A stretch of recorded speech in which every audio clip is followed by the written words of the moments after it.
Breaking news po mga kababayan. Impeachment ni Sara Duterte. Malabong malabo na. Talagang ibabasura na po ito. Ayon po kay Atty. Sal Panelo. Dahil nga po itong Kongreso at Senado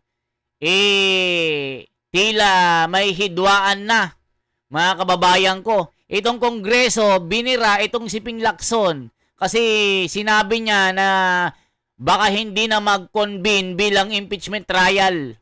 Nagalit yung Kongreso ngayon mga kababayan.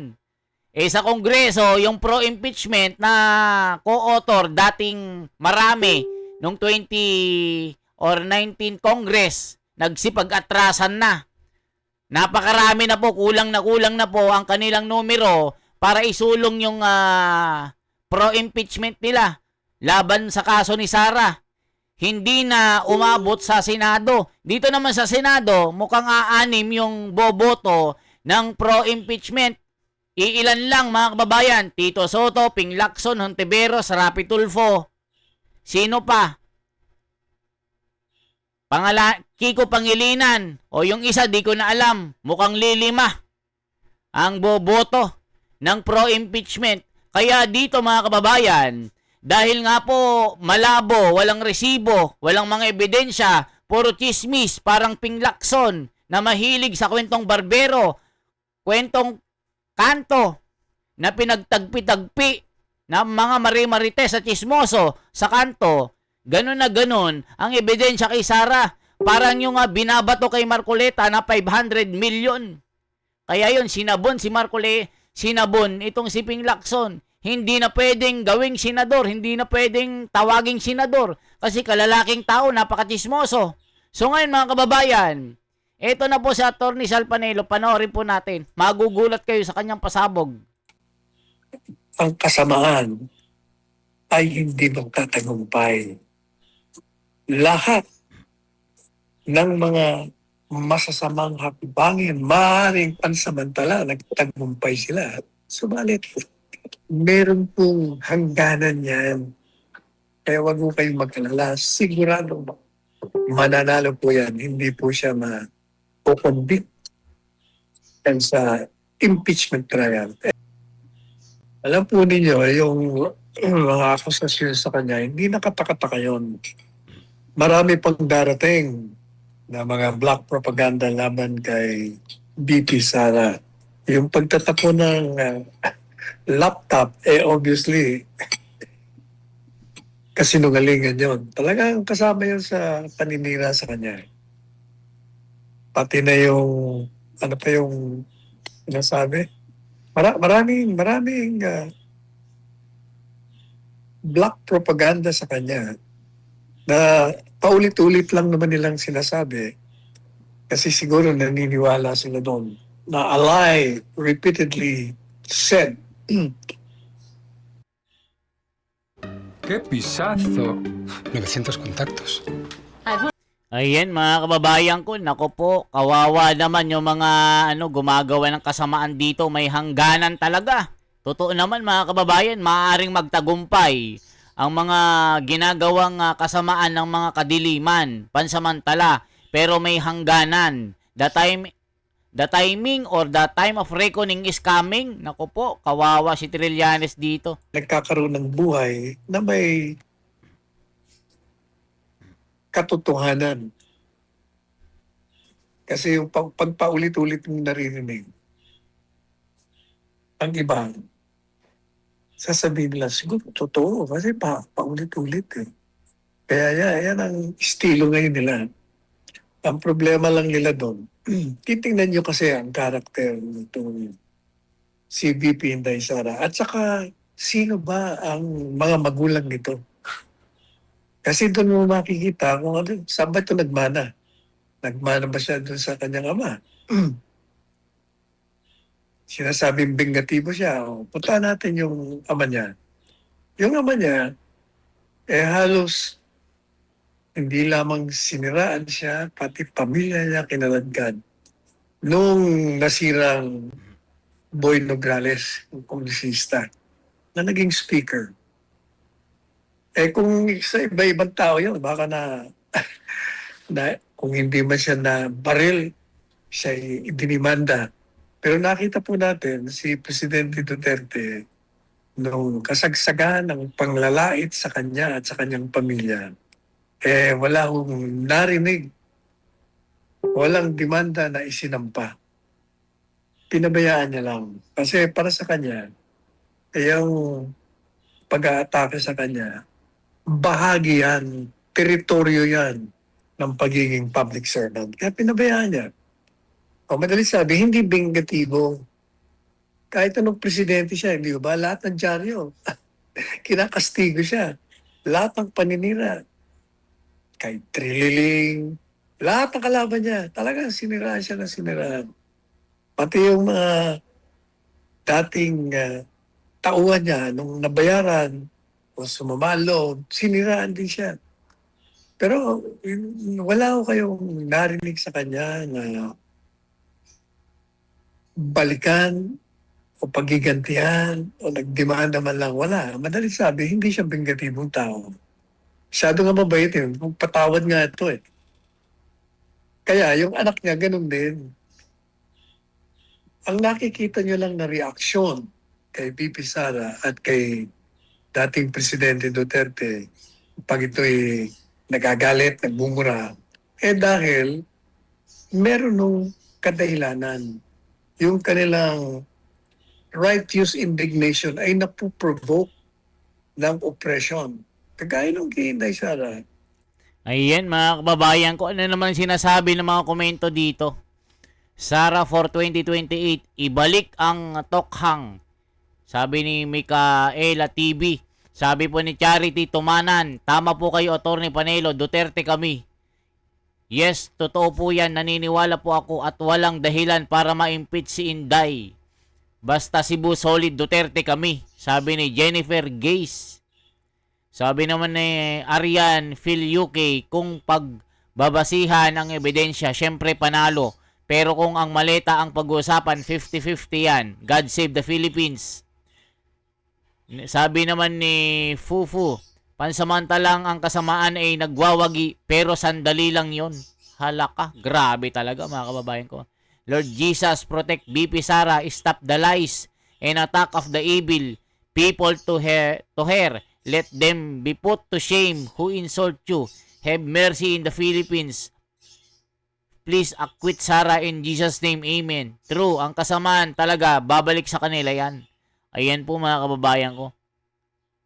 There has to be a trial. Oh. Sabi naman ni Carpio, nako, laos na ito mga kababayan.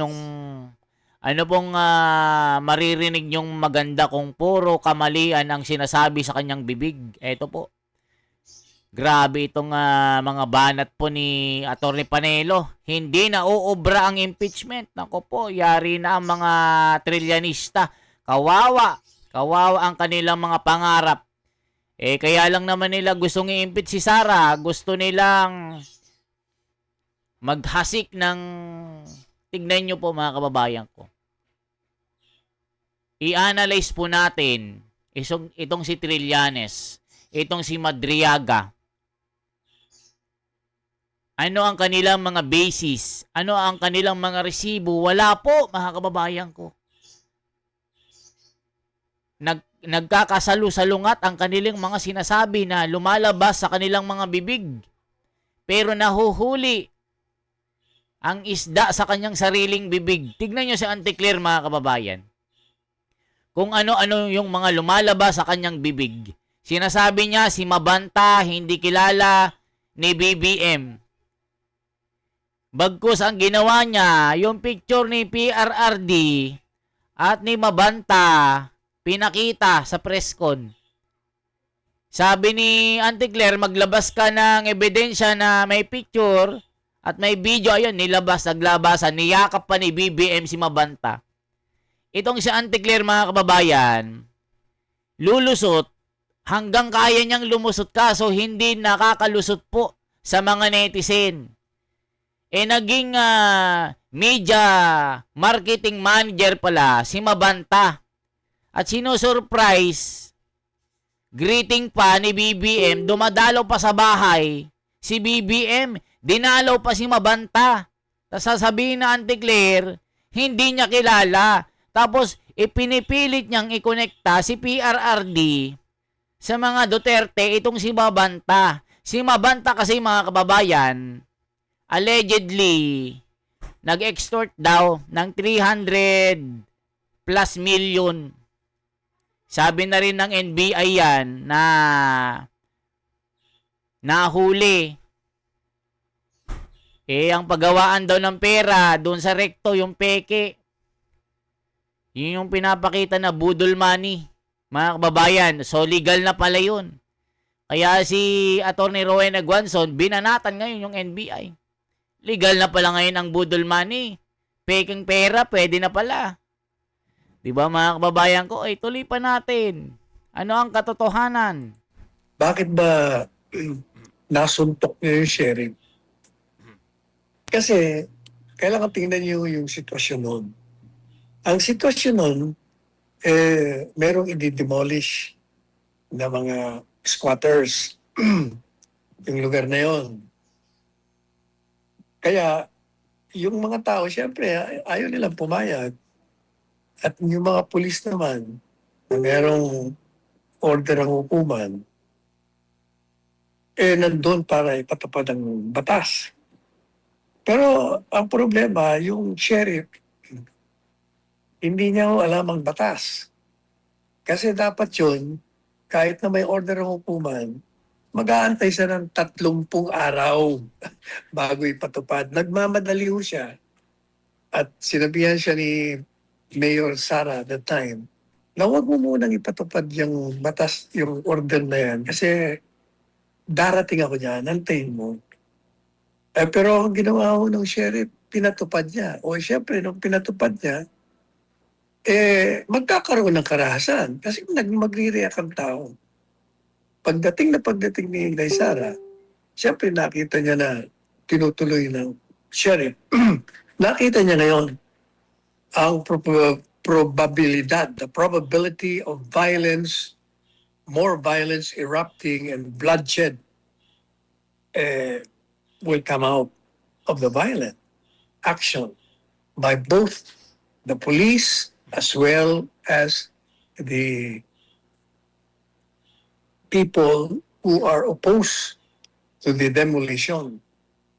Si Inday Sara bilang simbol ng otoridad, kailangan kumilos.